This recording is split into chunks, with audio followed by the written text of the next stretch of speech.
కార్తీక పురాణ కథలు. పిశాచాలకు ముక్తి. కార్తీక పురాణ కథలు. పార్వతీదేవి పరమేశ్వరునితో, నాథా, వర్ణభేదములు లేకుండా మానవులందరూ ఆచరించగలిగేది, వారికి సకల ఐశ్వర్యములు ఇచ్చేది, శాస్త్ర సమ్మతమైనది, సూర్య చంద్రులున్నంత వరకు భూమి మీద ఆచరించబడేటువంటి వ్రతం ఏదైనా ఉన్నదా? ఉంటే తెలుపగలరు అని ప్రార్థించింది. పరమేశ్వరుడు, దేవి, నీవడిగిన వ్రతము పేరు కార్తీక వ్రతం. ఇది స్కాంద పురాణంలో చెప్పబడింది. దానిని వశిష్ఠ మహర్షి మిథిలాధీశుడు జనక మహారాజుకి వివరిస్తున్నాడు. అలా వారి ద్వారా సకల మానవాళికి ఈ వ్రతం చేరుతుంది అని చెప్పాడు. అలా మనం కార్తీక వ్రతమునకు సంబంధించిన కార్తీక పురాణ కథలు తెలుసుకుందాం. దక్షిణ భారతదేశంలో ఒక గ్రామంలో ఒక గొప్ప పండితుడు ఉండేవాడు. ఆయన మంచి తపస్సు చేశాడు. గొప్ప జ్ఞాని. ఎల్లప్పుడూ సత్యమును పలుకవలెను అను నియమము కలవాడు. తీర్థయాత్ర చేయదలిచి అఖండ గోదావరికి బయలుదేరాడు. గోదావరి తీర్థమునకు దగ్గరలో ఒక వటవృక్షం ఉంది. దానిపైన 3 బ్రహ్మరాక్షసులు నివసిస్తున్నారు. వారు చూడటానికి భయంకరంగాను, పొడుగాటి జడలు, బలమైన కూరలతో, పెద్ద పొట్టలతో వికారం పుట్టించే విధంగా ఉన్నారు. బాటసారులను భయపెట్టి చంపి తినేవారు. అఖండ గోదావరి క్షేత్రంలో తమ పితృదేవతలకు పిండ ప్రదానం చేయటం కోసం బయలుదేరిన మన పండితుడు ఆ వృక్షం దగ్గరకు చేరాడు. 3 రాక్షసులు ఆ పండితుడి మీద పడ్డారు. పండితుడు ముందు కంగారు పడ్డాడు. కానీ వెంటనే నారాయణ స్తోత్రమును పఠించటం మొదలుపెట్టాడు. విష్ణు స్తుతించాడు. ఆ విష్ణు స్తుతులు విన్న రాక్షసులకు జ్ఞానోదయమైంది. వారు ఆ పండితుడి పాదాలపై పడి క్షమించమని వేడుకున్నారు. పండితుడు వారిని కూర్చోమని, వారికి ఎదురుగా తాను ఒక పెద్ద బండరాయిపై కూర్చుని, నాయనలారా, మీరెవరు? ఎందుకిలా పిశాచాలుగా మారారు? మీ పూర్వ చరిత్ర నాకు చెప్పండి అని అడిగాడు. ఆ 3లో ఒకడు తన కథ ఇలా చెప్పాడు. తనది ద్రావిడ దేశం అన్నాడు. తాను ఒక గొప్ప బలవంతుడనని, గర్వముతో న్యాయాన్యాయాలు లేకుండా పశువులాగా ప్రవర్తించేవాడినని, పాఠశాల నుండి, గ్రామస్తుల నుండి బలవంతంగా డబ్బు గుంజుకునేవాడినని, వ్యసనపరుడునై భార్యాబిడ్డలను బాధ పెడుతూ పండితులందరినీ అవమానపరుస్తూ లోక కంటకుడిగా మారానని చెప్పాడు.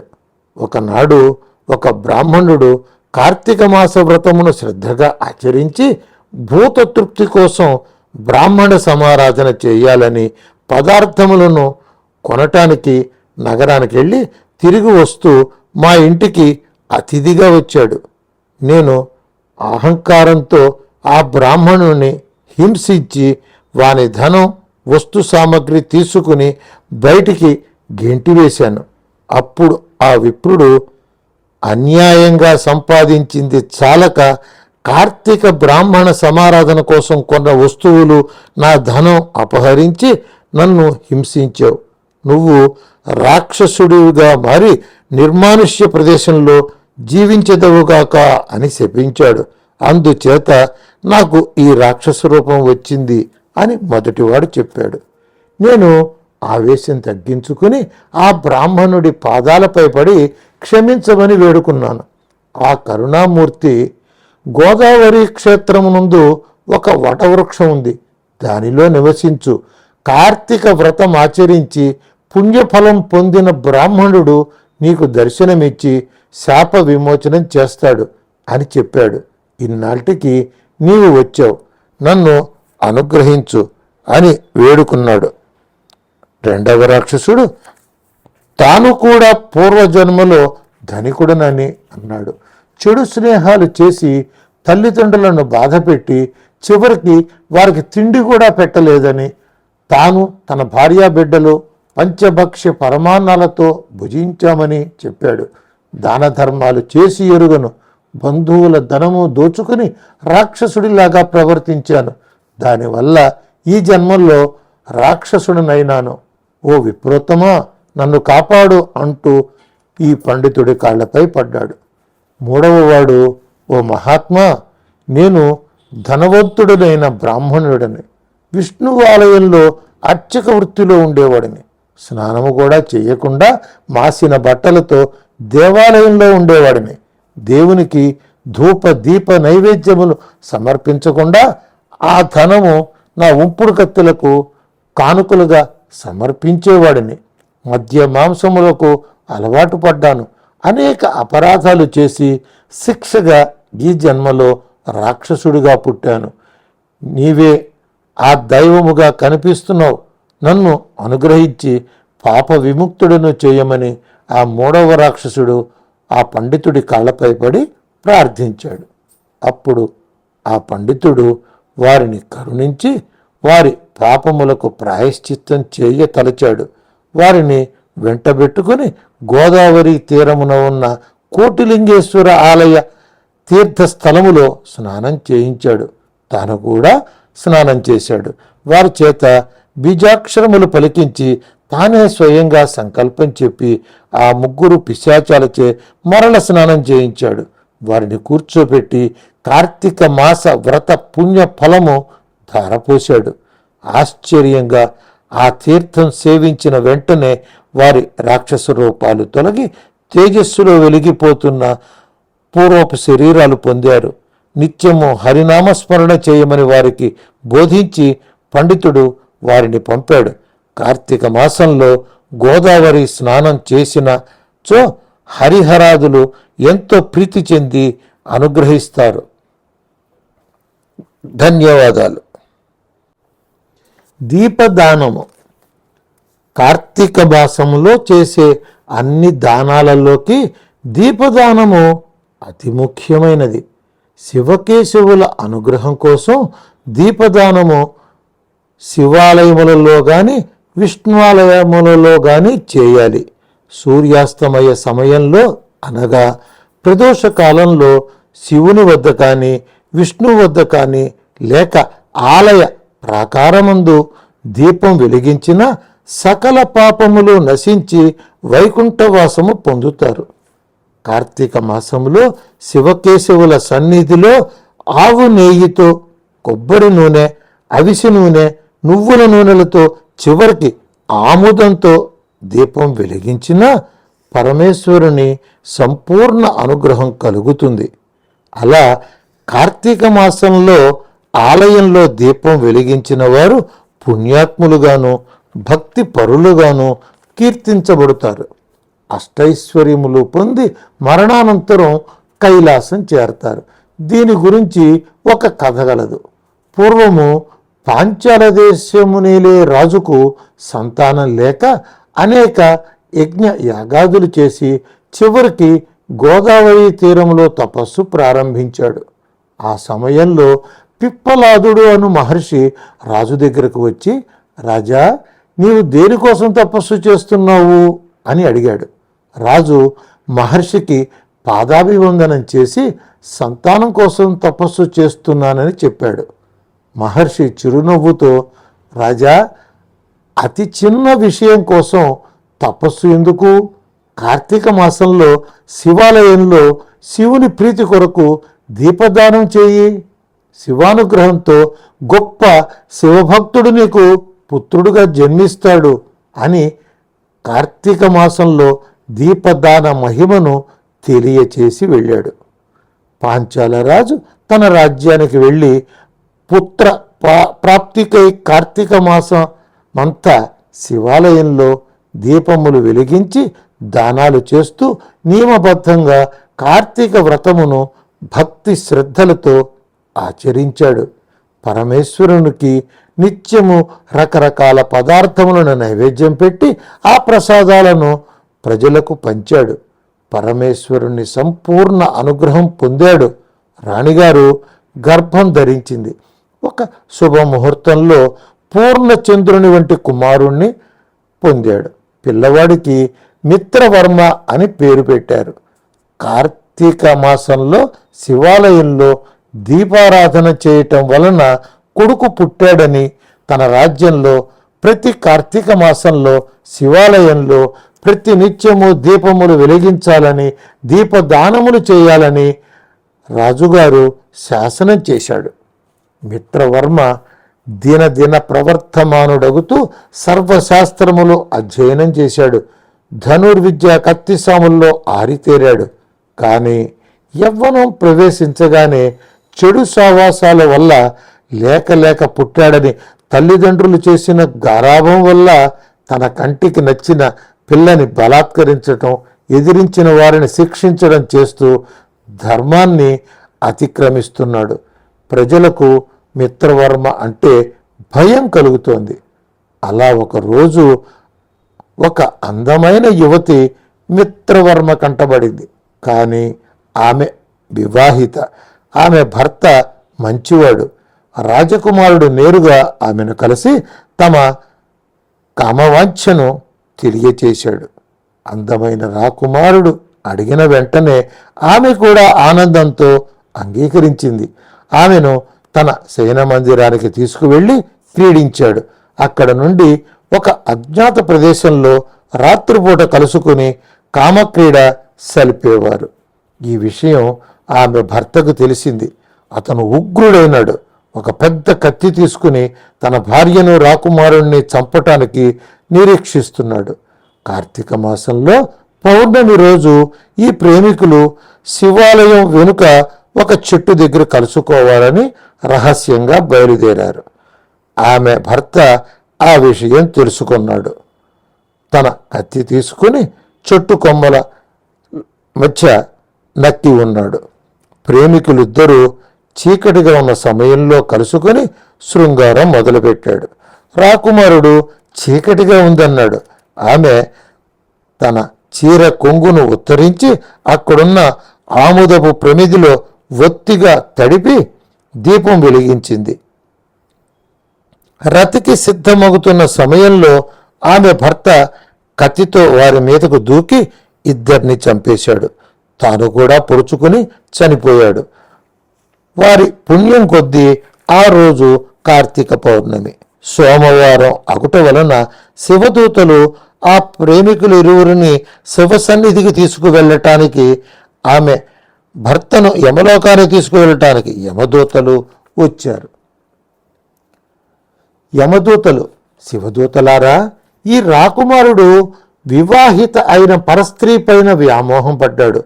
ఒక ఉత్తముడి కాపురం చెడగొట్టాడు. ఆ స్త్రీ భర్తను మోసం చేసి పరపురుషుడితో కామక్రీడలు జరిపింది. వారిరువురు యమలోకమునకు రావలసినదే అన్నారు.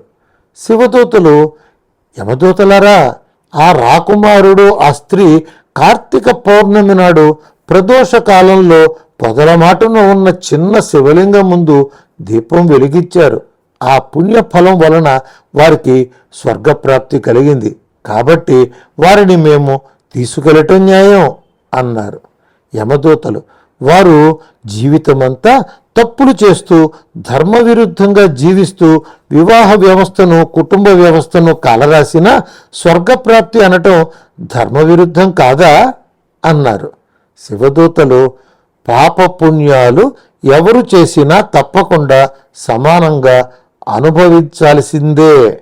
కార్తీక పౌర్ణమి నాడు శివుని ముందర దీపం వెలిగించిన ఫలం వెంటనే దక్కాలి. కాబట్టి వారికి ముందుగా స్వర్గలోక ప్రాప్తి, ఆ తరువాత వారు చేసిన పాప ఫలితంగా నరకలోక ప్రాప్తి అనుభవిస్తారు. ఆమె భర్త కార్తీక మాసంలో పౌర్ణమి నాడు దీపం వెలిగించిన వెంటనే వారిని చంపినందుకు ఆ వ్యక్తి ముందు నరకలోకంలో కష్టాలు అనుభవించి ఆ తరువాత వాని పుణ్యఫలం ప్రకారం స్వర్గలోకం చేరతాడు అని సమాధానపరిచారు. ఇంతలో రాకుమారుడు తాను కార్తీక మాసంలో చేసిన కార్తీక దీపదాన ఫలం నుండి కొంత శాతం ఆమె భర్తకు ధారపోస్తాను అని అన్నాడు. యమదూతలు రాకుమారుడి త్యాగ నిరతికి ఆనందపడి ఆమె భర్తను కూడా శివదూతలతో పంపారు. శివదూతలు, ఓ రాకుమారుడా, ఓ యువతి, కార్తీక మాసంలో దీపం వెలిగించటం, దీపదానం చేస్తే అధిక ఫలం అని ఆశించి చేసినంత మాత్రాన ఫలం దక్కదు. మీరు చేసే పూజలు కర్మలు ఏ ఫలము ఆశించకుండా నిష్కామంగా చేసినప్పుడే అది ప్రయోజనం కలిగిస్తుంది. రాకుమారుడు కార్తీక మాసంలో అనేక దీపదానాలు చేశాడు. శివాలయంలో దీపములు వెలిగించాడు. ఫలితాన్ని ఆశించకుండా నిష్కామంగా చేశాడు కాబట్టి ఈరోజు ఆ దాన ఫలాన్ని త్యాగం చేసి మరొక జీవికి స్వర్గప్రాప్తి కలిగించాడు అని అభినందించి పుష్పక విమానంలో తీసుకువెళ్ళారు. ఈ కథ వలన మనం తెలుసుకున్నదేమిటి అంటే, మనం చేసిన పాపపుణ్యాలు సమానంగా అనుభవించవలసిందే కాబట్టి పాపం చేయకుండా ధర్మజీవనం చేయాలి. భగవంతునికి చేసే సేవలు భక్తితో మాత్రమే, నిష్కామంగా మాత్రమే చేయాలి. నిష్కామంగా చేసే పూజలే శివునికి విష్ణువుకి ప్రీతి అని గ్రహించాలి. అవశ్యమనుభోక్తవ్యం కృతం కర్మ శుభాశుభం అంటే చేసిన పాపపుణ్యాలు చెక్కు చెదరని పదార్థాలు, అనుభవిస్తే కానీ అవి అంతం కావు అన్న సూక్తి శాస్త్రాలలోనూ పురాణాలలోనూ అనేక చోట్ల చెప్పబడింది. దీనికి బ్రహ్మ హరిహరాదులే అతీతం కాదు, మనమెంత అని గ్రహించి నిష్కామ భక్తిని ప్రకటిద్దాం. ధన్యవాదాలు. కిరాత మూషికములకు మోక్షము. కార్తీక మాసంలో స్నానము, పూజలు, అభిషేకాలు, దానాలు పూర్తయిన తరువాత శివాలయంలో కానీ కేశవ మందిరంలో కానీ భగవద్గీత పారాయణం చేయాలి. అలా చేసిన వారికి విష్ణులోక ప్రాప్తి కలుగుతుంది. కార్తీక మాసంలో శివకేశవులకు కరవీర పుష్పాలు అనగా గన్నేరు పుష్పాలతో అర్చన చేయాలి. కార్తీక మాసంలో పెద్ద ఉసిరికాయలు నిండుగా ఉన్న ఉసిరి వృక్షం కింద సాలగ్రామమును పూజించాలి. శ్రీహరిని ధ్యానిస్తూ ఆ చెట్టు నీడలోనే భోజనం చేయాలి. పండితులైన బ్రాహ్మణులకు భోజనం పెట్టి దక్షిణ తాంబూలాలు ఇచ్చి సత్కరించాలి. ఉసిరి చెట్టు కింద పురాణ పఠనం చేయాలి. పూర్వం కావేరీ తీరమునందు ఒక విద్యావంతుడు ఉండేవాడు. వానికి భార్య, ఒక కొడుకు ఉండేవారు. ఒకే పిల్లవాడని తల్లిదండ్రులు అతి గారాబం చేశారు. దానివల్ల దుష్ట సాంగత్యం అలవడింది. దురాచారాలకు అలవాటు పడ్డాడు. ఊరిలో జనులు ఆ పిల్లవాని గురించి చెడుగా చెప్పుకుంటున్నారు. కొందరు నేరుగా తండ్రికే ఫిర్యాదు చేశారు. తండ్రి కొడుకుని పిలిచి నిలదీశాడు. ప్రవర్తన మార్చుకోమన్నాడు. కార్తీక మాసములో నదీ స్నానం చేసి శివాలయంలో అభిషేకం చేసి ఉపవాసం ఉంటే నీకు శుభం కలుగుతుంది, మోక్షము కలుగుతుంది అని చెప్పాడు. కొడుకు తలబిరుసుతో స్నానం చేస్తే ఒంటి మురికిపోతుంది కానీ పుణ్యం రావడం ఏమిటి? పూజలు చేస్తే శివుడు కనిపిస్తాడా? దేవాలయంలో దీపం వెలిగించటం కన్నా మన ఇంటిలో వెలిగించుకోవడం మంచిది కాదా అని అడ్డదిడ్డంగా మాట్లాడాడు. తండ్రికి కోపం వచ్చింది. నీచుడా, కార్తీక మాస ఫలాన్ని చులకన చేశావు. అడవిలో వటవృక్షపు తొర్రలో ఎలుకవై జీవిస్తావు అని తిట్టాడు. కొడుకు తాను తండ్రితో అలా మాట్లాడకూడదని గ్రహించి తండ్రి పాదాలపై పడి రోధించాడు. తండ్రి కోపములో భయపెట్టాలని తిట్టాడు కానీ అది పిల్లవాడికి శాపం అవుతుందని గ్రహించలేదు. వెంటనే కుమారుణ్ణి ఊరడిస్తూ కార్తీక మాస మహాత్మ్యమును వెక్కిరించావు. మరల ఏనాడు కార్తీక మహాత్మ్యమును నీ చెవిని సోకుతుందో నీ పూర్వస్థితిని పొంది ముక్తిని పొందుతావు అని అభయం ఇచ్చాడు. ఆ పిల్లవాడు ఎరుకగా మారి అడవిలోకి ప్రవేశించి వటవృక్షంలో జీవించసాగాడు. అడవి కావేరీ తీరమునకు సమీపంలో ఉంది కాబట్టి యాత్రికులు నదిలో స్నానం చేసి అడవిలో కాసేపు విశ్రాంతి తీసుకుని ముందుకు సాగేవారు. కొన్నాళ్ళకి విశ్వామిత్ర మహర్షి తన శిష్యులతో కార్తీక స్నానము ఆచరించటానికి వచ్చాడు. విశ్రాంతి కోసం ఈ ఎలుక నివసిస్తున్న వటవృక్షం కింద విశ్రమించాడు. కొద్దిసేపు విశ్రమించాక నదీ స్నానం చేసి వచ్చారు. విశ్వామిత్రుడు తన శిష్యులకి కార్తీక పురాణ ప్రవచనం చేయటం మొదలుపెట్టాడు. త్వరలో ఉన్న ఎలుక అక్కడ ప్రసాదాల్లో ఏమైనా తినటానికి దొరుకుతుందేమోనని బయటికి వచ్చింది. ఒక కిరాతకుడు బాటసారులు ఎవరో చెట్టు కింద ఉన్నారు, వారిని దోచుకోవాలని పరుగెత్తి వచ్చాడు. అక్కడ ఉన్నది విశ్వామిత్రుడని తెలిసి ఆయనకు సాష్టాంగ నమస్కారం చేసి కార్తీక పురాణం వింటూ కూర్చున్నాడు. పురాణం పూర్తయిన వెంటనే కిరాతకుడు జ్ఞాని అయి తన ఊరు వెళ్ళాడు. ఎలుకగా ఉన్న జీవి తన పూర్వరూపం ధరించి తన ఇంటికి వెళ్ళాడు. కార్తీక పురాణం అనగానే పుణ్యం అనుకొని వినటం కాదు, అది ఒక అద్భుతమైన విజ్ఞానం. కిరాతకుని సైతం జ్ఞానిని చేసిద్ది. దానిలోని మహాత్మ్యం ఎలుకకు శాప విమోచనం చేసి మానవుణ్ణి చేసింది. మహర్షులు కార్తీక మాస వైశిష్ట్యాన్ని దర్శించి మనకు సూక్ష్మబోధ చేశారు. భక్తితో పెద్దల వాక్కుని గౌరవిద్దాం, భక్తితో పాటిద్దాం. ధన్యవాదాలు. అందరికీ నమస్కారం. ఈ వీడియో మీకు నచ్చినట్టయితే ఇలాంటి మరిన్ని వీడియోలు చూడాలనుకుంటే మన ఛానల్ని లైక్ చేయండి, సబ్స్క్రైబ్ చేయండి. ధన్యవాదాలు.